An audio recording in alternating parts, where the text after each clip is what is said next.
নমস্কার বন্ধুরা, সুনিতা তাসুন্দি ভেজ। আমি সুনিতা। তোমাদের যখনই মন পছন্দ বা নতুন খাবার খেতে ইচ্ছা করবে, ইউটিউবে গিয়ে লিখবে সুনিতা তাসুন্দি ভেজ আর সাবস্ক্রাইব করবে আমার চ্যানেল। আমার সমস্ত রান্নার আপডেট পেতে বেল নোটিফিকেশনটা অন করে রাখবে বন্ধুরা। আজকে আমি লাউ আর ফুলকপি দিয়ে রেসিপি করছি। তোমরা বন্ধুরা প্রথম থেকে শেষ পর্যন্ত ভিডিওটা দেখতে থাকো, তাহলে বুঝতে পারবে কীভাবে আমি লাউ দিয়ে আর ফুলকপি দিয়ে রেসিপিটা করছি। তো প্রথমে আমি লাউটাকে দেখো কেটে নিলাম, কেটে নিয়ে আর ছাড়িয়ে নিচ্ছি। একেবারেই কচি লাউ। তো এই যে খোলাগুলো, এইগুলোও কিন্তু আমি ভর্তা করব। এতটাই কচি লাউ, এই খোলাগুলোও কিন্তু ভর্তা করলে খুবই ভালো হবে। তো এগুলো আজকে আর করবো না, এটা রেখে দেবো, এটা কালকের জন্য কালকে করব। তো খুব সুন্দর কিন্তু এই লাউটা আছে। আর ভিতরে কিন্তু দানাগুলো একেবারেই কচি। এইরকম লাউ হলেই কিন্তু তবেই কিন্তু রেসিপিটা খুব ভালো হবে। তো এই দেখো আমি এরকম করে কেটে নিয়েছি, আর ছোটো ছোটো করে এরকম করে কেটে নেব। এই দেখো এইরকম করে ছোটো ছোটো করে কেটে নিলে তাহলে কিন্তু লাউয়ের রেসিপিটা খুবই ভালো হবে। এই দেখো এইভাবে কিন্তু আমি কেটে নিচ্ছি। এই আজকে আমি লাউ ও ফুলকপি দিয়ে অসাধারণ স্বাদের রেসিপি করে দেখাচ্ছি। এই রকম রেসিপি হলে মাছ মাংসের কথা ভুলে যাবে, এক থালা ভাত অনায়াসে উঠে যাবে বন্ধুরা। এই দেখো আমি সমস্ত সবজিগুলো কেটে নিয়েছি, ফুলকপি, আলু আর টমেটো, আর এই লাউটাও এই দেখো এইরকম করে কেটে নিয়েছি, আর সুন্দর করে ছোটো ছোটো করে কেটে নিয়েছি। তো তোমরা বন্ধুরা প্রথম থেকে শেষ পর্যন্ত ভিডিওটা দেখতে থাকো, তাহলে বুঝতে পারবে আমি লাউয়ের রেসিপিটা কীভাবে করছি। আর এখানে আমি একটু জলকে ফুটিয়ে নিয়েছি, ফুটিয়ে নিয়ে তারপর আমি কিন্তু এই আলুটা একটুখানি ভাপিয়ে নেব, 5 মিনিটের মতন ভাপিয়ে নেব, বেশি ভাপাবো না। আর এবারে আমি ফুলকপিটাই দেখো ভালো করে ধুয়ে নিচ্ছি। তো একবার ধুয়ে নিয়েছিলাম, আর এই দেখো নাটিগুলো একটুখানি করে কেটে নিয়েছি যাতে সিদ্ধটা ভালো হয়। তো এবারে কিন্তু এর মধ্যে আমি ফুলকপিটা দিয়ে দেবো। তো ফুলকপি খেলে অনেকের গ্যাস হয়, তাছাড়াও ফুলকপিতে পোকা থাকে, আবার ধুলো ময়লাও একটু বেশি থেকে যায়। তো তার জন্য একটু ভাপিয়ে নিলে কিন্তু জীবাণুমুক্ত হবে। তো তার জন্য আমি ফুলকপিটা ভাপিয়ে নিলাম, অল্প একটুখানি জাস্ট ভাপিয়ে নেব। তো এটা কিন্তু বেশি ভাপাবো না, নাহলে ফুলকপিটা এখন ভীষণ ভালো ফুলকপি, তো গলে যাবে একটু বেশি ভাপালে। তো আমি এর মধ্যে লবণ দিয়ে দিলাম, লবণ দিয়ে এই দেখো এবারে ছেঁকে ছেঁকে সব তুলে নেব। তো আমি এই দেখো এইভাবে তুলে নিচ্ছি। এবারে কিন্তু আমি কড়াটা ধুয়ে কি করব তোমরা বন্ধুরা দেখতে থাকো। এখানে কিন্তু এই দেখো আমি 1 চামচ তেল দিয়ে দিলাম, আর এই 1 চামচ তেল দিয়ে আমি লাউটাকে প্রথমে দিয়ে দেব। তো এই লাউটাকে আমি প্রথমে দিয়ে দিচ্ছি, কেননা লাউটা তো আর একসঙ্গে ভাজতে পারবো না, তার জন্য আমি লাউটা দিয়ে দিলাম। আর এই লাউয়ের মধ্যে লাউয়ের পরিমাণে কিন্তু আমি লবণটা দিয়ে দিলাম, আর হলুদও দিলাম, আর কাশ্মীরি লঙ্কাটা দিয়ে দেবো, কেননা কালারটা হলে বেশ দেখতে সুন্দর লাগবে।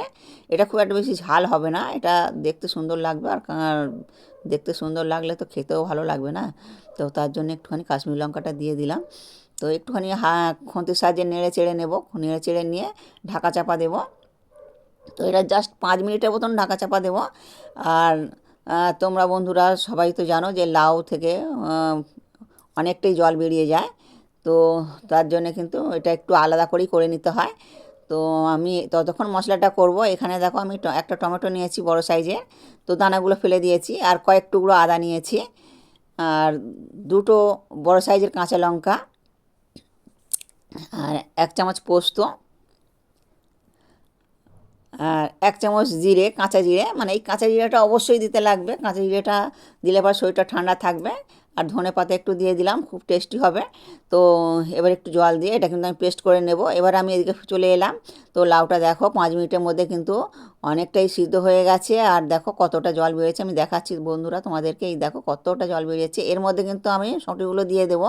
তো শুঁটিগুলো আগে দিলে কিন্তু গলে যাবে, তার জন্য আমি শুঁটিটা কিন্তু আগে দিইনি। তো এই দেখো শুঁটিটা দিয়ে দিলাম, ছুরিটা দিয়ে এবার একটু নেড়ে চেড়ে নেব। তো মানে জলটা আর কি ফেলবো না, জলটা এর মধ্যেই কিন্তু সিদ্ধ হয়ে যাবে। তো এই দেখো সিদ্ধ হয়ে গেছে, আর আর কিন্তু জলটা দেখতে পাওয়া যাবে না। তো এটা এবারে আমি তুলে নেব। তো ওই মানে শুঁটিটাও মানে মটরশুঁটিটাও কিন্তু সিদ্ধ হয়ে গেছে, লাউটাও সিদ্ধ হয়ে গেছে। এবারে এটা আমি একটা পাত্রে ঢেলে নিলাম।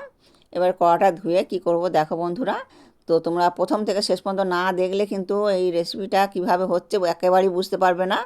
তো তাই সবার কাছে অনুরোধ করছি যে এটা অন্তত প্রথম থেকে শেষ পর্যন্ত দেখতে থাকো। তো এই রেসিপিটা ভীষণ ভীষণ সুন্দর খেতে লাগে বন্ধুরা।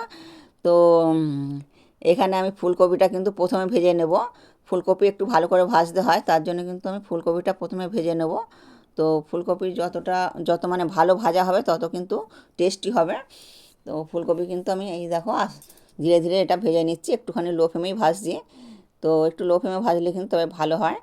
আর লবণ দিয়ে দিলাম ফুলকপির মধ্যে। তো লবণটা দিয়ে একটু ভালো করে ভেজে নেব, আর একটু ভালো করে ভাজলে আর একটু ভালো ভাজতে লাগবে। তো দেখো এই দেখো ভাজাটা হয়ে এসছে। তো এবার কিন্তু আমি এটা উঠিয়ে নেব। আর এর মধ্যে যে তেলটা থাকবে এটার মধ্যে কিন্তু রান্নাটা করে নেব। তো এই দেখো ফুলকপিটা আমার ভাজা হয়ে গেছে খুব সুন্দরভাবে। আর এবার ফুলকপিটা আমি তুলে নিচ্ছি। আর যে তেলটা আছে এই তেলটার মধ্যে কিন্তু আমি আলুটা ভেজে নেব। এই আলুগুলো এর মধ্যে দিয়ে দিলাম। আর সমস্ত সবজি যদি একটু আলাদা আলাদা করে ভাজা যায় কিন্তু অসাধারণ স্বাদ খেতে হয় বন্ধুরা। তো তোমরা বন্ধুরা একটু এরকম আলাদা আলাদা করে ভেজে নেবে, ভীষণ খেতে ভালো লাগবে। আর আমি আলুটাতেও কিন্তু একটু লবণ দিয়ে দিলাম, যেমন ফুলকপিতে একটু লবণ দিয়ে দিয়েছিলাম, এতেও আলুর মধ্যেও একটু লবণ দিয়ে দিলাম। দিয়ে আমি সব তুলে নিলাম। এবার কড়াটা একটু ভালো করে ধুয়ে নিয়ে আমি প্রায় 2 চামচ তেল দিয়ে দিলাম। আর এখানে দেখো আমি ফোড়ন দিচ্ছি যেগুলো, সেগুলো হচ্ছে তেজপাতা, কাঁচা লঙ্কা দুটো আছে, লবঙ্গ, দারচিনি, এলাচ, আর কাঁচা জিরে, আর কালো সর্ষে, মানে কালো জিরে যেটাকে বলে, ওটা দিয়ে দিলাম। কালো জিরেটা দিলে কিন্তু ভীষণ মানে টেস্ট হয়। তো একটু লালচে লালচে করে ভেজে নিয়েছি। তো ভেজে নিয়ে আর যেটা পেস্ট করে রেখেছিলাম ওটা কিন্তু দিয়ে দিলাম। তো আমি একটুখানি একটু ধুয়েও জলটা দিয়ে দিলাম। তো এবারে এটাকে কিন্তু একটু মানে ভালোভাবে নাড়তে হবে। আর এখানে দেখো লঙ্কার মানে কাশ্মীরি লঙ্কার গুঁড়ো, হলুদ আর ধনেটা দিলাম, কেননা জিরেটা আমি তো পেস্ট করে নিয়েছি। তো তার জন্যে আমি জিরেটা দিলাম না, এখানে ধনেটা দিয়ে দিলাম, ধনের গুঁড়োটা। তো এবারে এটা কন্টিনিউ নাড়তে হবে, আর নাহলে তলাটা কিন্তু ধরে যাবে। আর এই দেখো এর মধ্যে থেকে কিন্তু তেলটা ছেড়ে আসছে।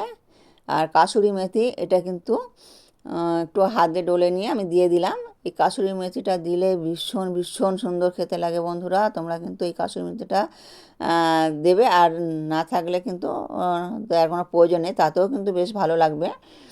আর এবার ফুলকপি আলুটা দিয়ে দিলাম, দিয়ে একটু নেড়ে নিয়ে তারপর আমি লাউটা দিয়ে দিলাম।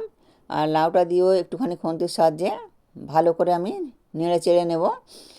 তো আর এর মধ্যে আমি যে জলটা দেবো সেটা কিন্তু গরম জল দেবো, ঠান্ডা জল একেবারেই দেবো না। তো যেহেতু এটা অনেকটাই তৈরি হয়ে আছে, তো তার জন্য আমি জলটাকে ফুটিয়ে রেখে দিয়েছি, সেই জলটাই কিন্তু আমি এর মধ্যে দিয়ে দেবো। তো আমি নাড়াচাড়া করে নিয়েছি, এই দেখো আমি গরম জলটাই দিয়ে দিলাম। তো প্রায় 1 বাটির মতন দিলাম। আর অবশ্য এটা তোমরা তোমাদের পছন্দ মতন দেবে। একটু যদি ঝোল ঝোল রাখতে চাও একটু বেশি করে দেবে, আর যদি মনে করো যে না অল্প একটু ঝোল থাকবে তাহলে কিন্তু মাখো মাখো আমি কিন্তু করব। তো তার জন্য আমি অল্পই দিলাম।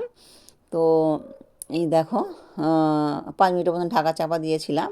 তো এইবার দেখো 5 মিনিটের মধ্যে কিন্তু দেখো এটা গলে গেছে, কেননা আলাদা করে ভাজা ছিল তো তার জন্য, আর এই ফুলকপিটাও গলে গেছে। তো এর মধ্যে আমি একটু লবণ মানে চিনি দিলাম। তো চিনি আর গরম মশলা 1 চামচ দিয়ে দিলাম। তো চিনিটা দিলে ব্যালেন্স হবে। তো চিনিটা আর গরম মশলাটা দিয়ে এবারে এটা কিন্তু আমি উঠিয়ে নেব। তো এই দেখো বন্ধুরা এবারে উঠিয়ে নিচ্ছি। তো ভীষণ ভীষণ সুন্দর খেতে লাগে বন্ধুরা, তোমরা একবার হলেও ট্রাই করে দেখবে।